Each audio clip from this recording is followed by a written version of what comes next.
morning, Stats fans. How we doing this fine Thursday morning? Last day of April. Tomorrow's May 1. There we go. We get to turn the calendar. We're good to go. Hope everything's going well for you and your family at home. This will be the last material that we will cover this week in regards to new material. Tomorrow we have off. What you need to do tomorrow is any type of catch up of any work that you need to do, please do it. Okay, so if you need to do some extra work or do some work that you haven't done throughout the week, tomorrow is your day to do that. So Friday is your sort of makeup day in regards to getting material covered that you need to cover. So this will be the last new material tomorrow. Or Monday will come in. We'll do hypothesis testing for a t-test. Then we'll do a confidence interval, or I'm sorry, hypothesis testing for a standard deviation. And then we'll do a two mean hypothesis testing, and that will be the last of the material that we'll be covering at that point. So we have 3 more days worth of new material. Then we'll go into some practice, some evaluations at that point, and we'll be finishing out the year at that point. We'll get ready for the final and get ready for it to take our final. But today what we're going to do is we're going to go over a couple hypothesis testing, and then we're going to look at what is called the p-value. It's another way of being able to see if you can reject or fail to reject a null hypothesis. Survey claims the average cost of hotel rooms in Atlanta is $69.21. To test the claim, a researcher selects a sample of 30 hotel rooms and finds the average cost to be $68.43. Standard deviation is $3.72. Alpha value 0.10. Is there enough evidence to reject the claim?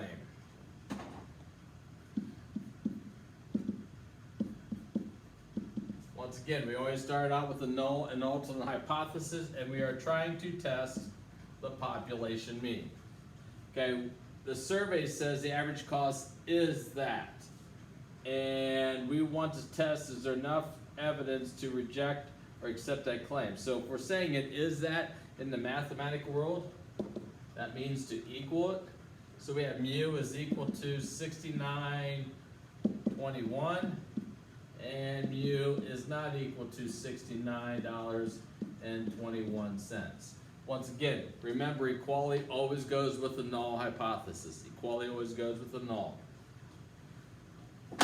We have a sample size of 30. We have mu 69.21. We have a sample mean of $68.43. We have a standard deviation of a value of $3.72, and we have an alpha value of 0.10. So we take a look at what we have here. Let's get our bell-shaped curve. That's the next thing that we're going to do. Get our bell-shaped curve here.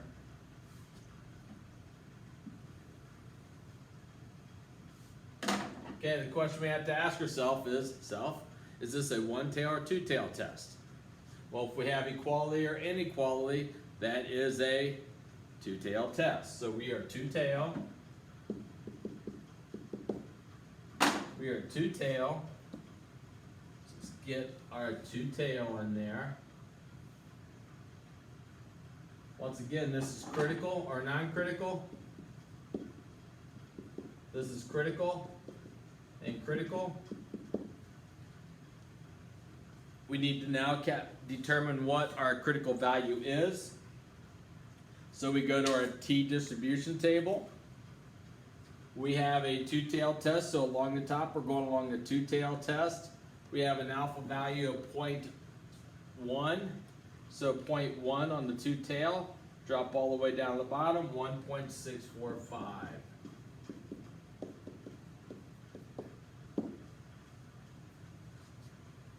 Next thing is to calculate our z-test score, which is x bar minus mu divided by standard deviation divided by a square root of n. Once again, this is central limit theorem idea. So we have 68.43 minus 69.21 divided by our standard deviation, which is 3.72 divided by square root of 30.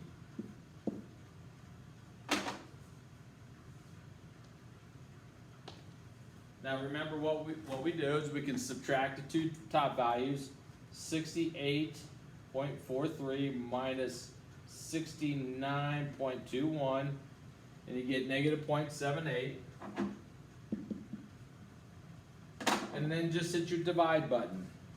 We divide that by quantity, 3.72 divided by square root of 30, and quantity, and we get negative 1.15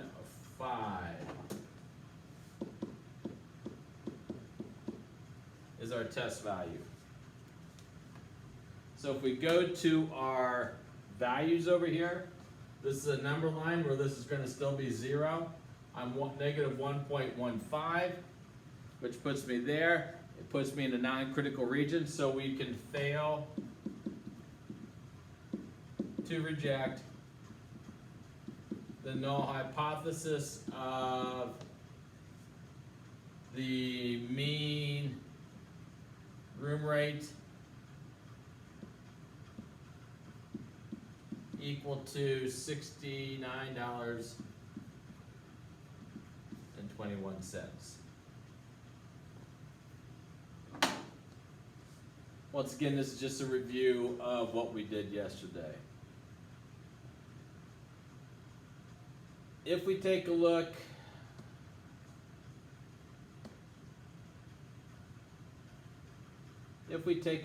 at the second one, average salary for teachers, specific schools reported to be $39,385, sampled to 50 teachers, particular school district. Their mean was 41,680, standard deviation of 59,75. And once again, we're talking about the idea of differs here. So we start out with the null and the alternate. Okay, if we have the word differs there, write down your null and alternate hypothesis. Once again, this is our accepted value. So go ahead and write it down.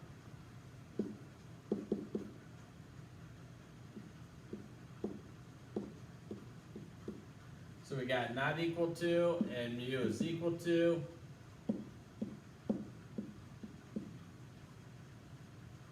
So we have non-equal to and we have equal to. We have a sample of 50. Their mean was 41,680. And we had their standard deviation to be 59.75. And we have an alpha value of 0.05. So go ahead and set up your bell-shaped curve. Oops. Set up your bell-shaped curve.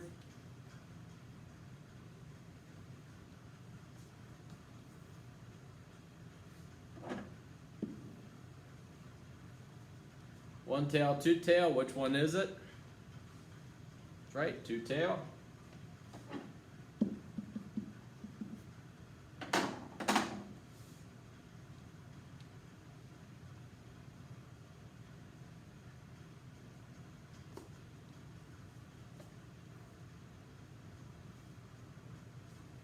Alpha value 0.05, two-tail test. Find your critical values.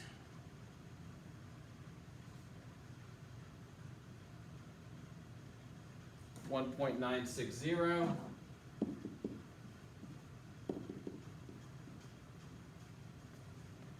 Have a negative there. Find your C test value.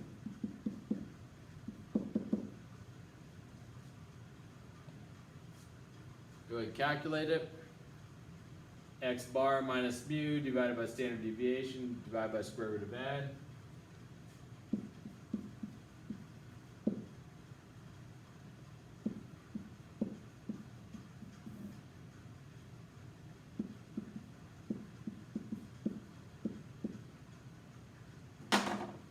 Go ahead and calculate it.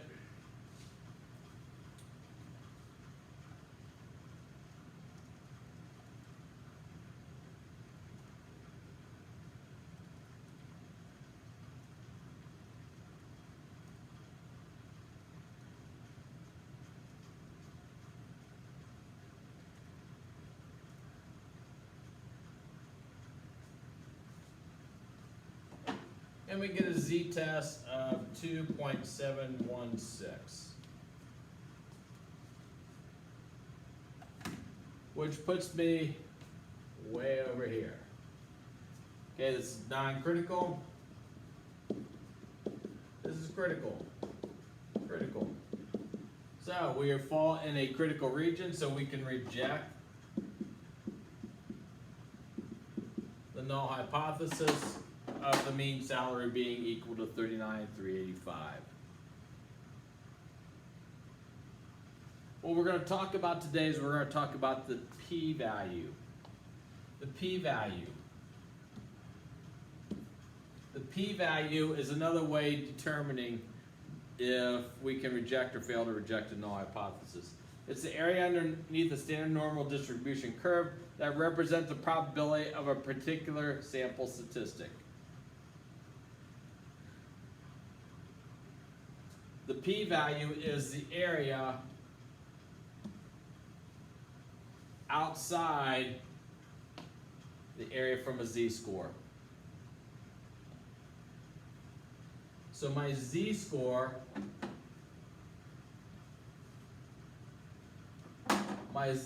was here, 2.716. That's my z-score. The area outside of the area from the z-score is the p-value. So if we take a look at our bell-shaped curve, continues on downwards. Here is my z-score. This is my p-value. This is the area that's the p-value.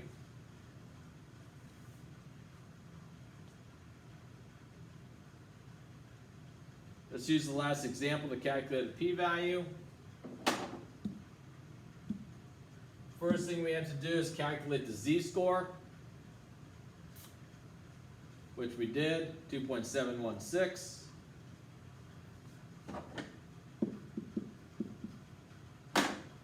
Second thing we have to do is we have to go to a z-table to determine an area. So I have to go back to my z-table to look up 2.72. 2.72 gives me 0.4967.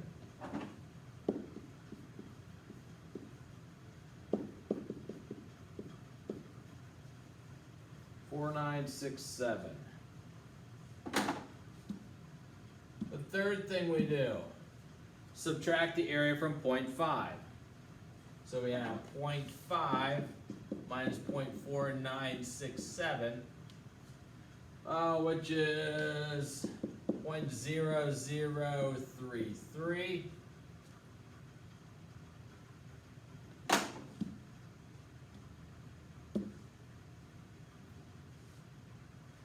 If one tail, this is your p-value. If two tail, which we have, we multiply by 2. So we have 0.033 times 2, which is 0.0066.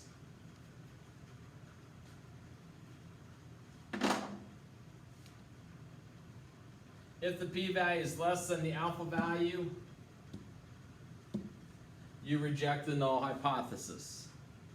If the p-value is greater than the alpha value, we fail to reject the null hypothesis.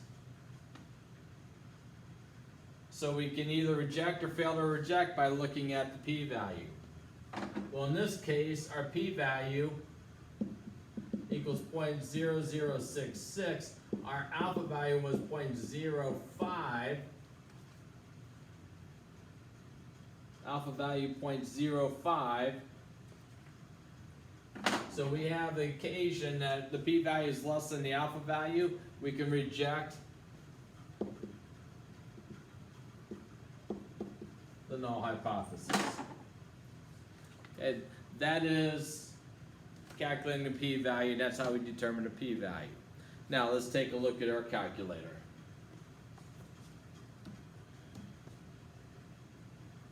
Because I've told you our calculator is an awesome, awesome machine.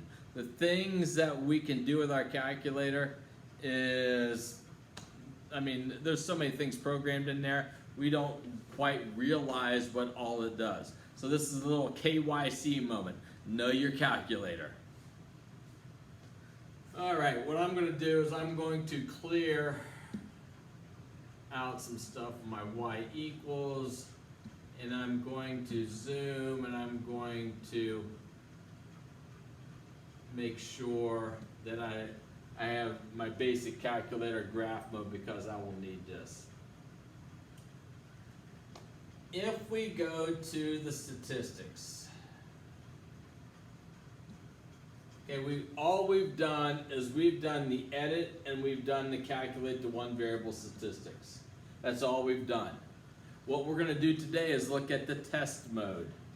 So let's go over to the test mode. And what you see up there is you see a z-test. And that's what we're doing right now. They also do some stuff in regards to confidence intervals, but we are doing a z-test. So let's take a look at our z-test. Let's hit enter.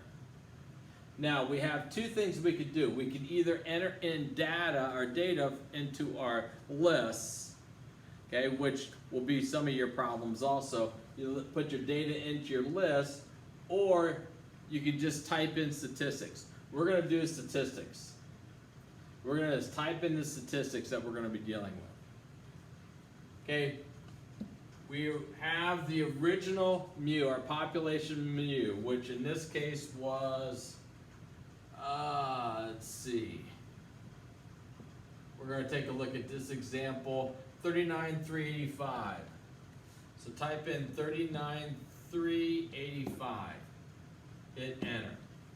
The standard deviation in this problem was 59.75. 59.75. Our x bar that we had in this problem was 41,680. 41,680. Whoopsie. 0. And we had a sample size of 50. That we had a sample size of 50, so our end value was 50 there. And now what we have to take a look at here is, what is your alternate hypothesis? Okay, you're looking at your alternate hypothesis. Was it greater than or equal to? Was it less than, or was it greater than? Well, ours was not equal to. So if we go down here to the bottom, and I want you to highlight draw. Wait, I'm going to pull out my magic wand here. Okay? Pulling out the magic wand. Ali Kababa. Shish Kumbha. Let's hit enter. Oh my gosh, look at that. We get a bell-shaped curve. We get a bell-shaped curve. At the bottom, we get our z-value, 2.716, which we calculated right over here. We get our p-value, which is 0.066, which we calculated down here at the bottom. What it also does, it sort of shades in the area too, which is sort of cool. You can sort of see the idea of what we're talking about. But this will calculate your p-value. Now, when I was, years ago when I was teaching this, I always had to go out to in-service day. And they talked about the in-service day, the idea of the p-value, and we should just be using the p-value and just plug things into the calculator. I don't like that. I don't mind utilizing this at a certain point because of this technology. It makes life a little bit easier. But what I also want you to do is I want you to be able to understand the rejection region, non-rejection region, critical values, non-critical values, where all this comes from, before we look at the idea of looking at let's find the p-value. So if we take a look at the first one here, we'll take a look at the first one here. We'll do that value also. Okay, we had, let's go back to our stats. Okay, let's go back to stats again. Let's go to test. is do a z-test, and there's all of our data from before. We have 69.21. We hit enter. Standard deviation was $3.72. Hit enter. 68.43. 68.43 was our sample mean. We had 30 here, and we are still with the two tail. So let's go to our draw now and hit enter. What you'll see is more of the area that you have there. Our z value, negative 1.14, is what we calculated there. Our p-value comes down to 2.50.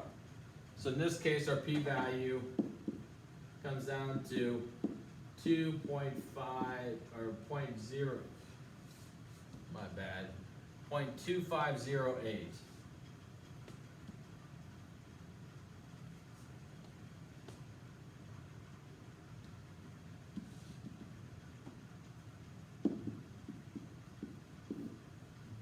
Is our p-value.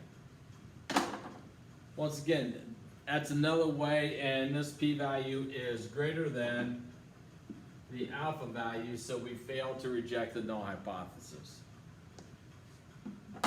It's just another way of being able to calculate values and determine if I can reject or fail to reject the null hypothesis. Okay? What I want you to do now, that I told you that worksheet that we had is going to be an entire week of work in regards to hypothesis testing. What I want you to do now with that worksheet is go back to every problem and calculate the p-value. Now, the one problem, I think one of the problems, they give you data values. They don't give you the sample mean, and you would have to calculate the sample mean. Once again, how do we calculate a sample mean? We can go to our stats. We can go to calculate, or I'm sorry, stats. We can edit, and we want to enter in all those data values in list number 1. Okay, so you enter in the data values in list number 1.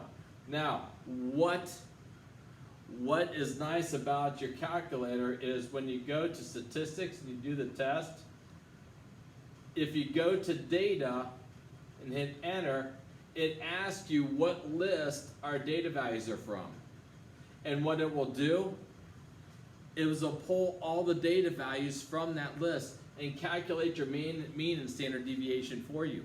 So you don't have to go back through and do all the calculations. You can do all your calculations here with the calculator. It will do everything for you, which is sort of nice. Okay, this is the p-value. Once again, that's the initial part of hypothesis testing. Where we will go from here is on Monday we'll take a look at a t-test, and like I said, Tuesday we'll look at standard deviation and work with standard deviation a little bit, hypothesis testing, and Wednesday will be a two sets of means hypothesis testing at that point. So that will be the last of the new material. So we only have 3 more days of material. Okay, so make sure that you're keeping up with the material. Next week we'll go into review day and a unit test on hypothesis testing. Maybe I'll just give you like an in-class assignment on Thursday on hypothesis testing, and then the following week we'll get into taking the chapter test over hypothesis testing. So please do keep up with the material. If you have any questions, feel free to comment me, and I'll help you out as best as possible. But once you just go back to the review sheet or the worksheet that we've been working on, calculate the p-value set. Other than that, I have nothing else for you. We are done for the week. If you need extra time tomorrow to complete some stuff, go ahead and do that. That would be great. Once again, keep up with the material. Stay safe. Keep your social distancing out there. Do our part. Let's get ourselves back to some sort of normalcy here. That would be great. Okay. Last day of April. Return to calendar. New day or new month of May. That's a good thing. That's a good thing. We can throw out April here. Let's go to May and let's start making things going in the positive direction. Other than that, adios. I'm out of here. You guys have a great weekend. Love you.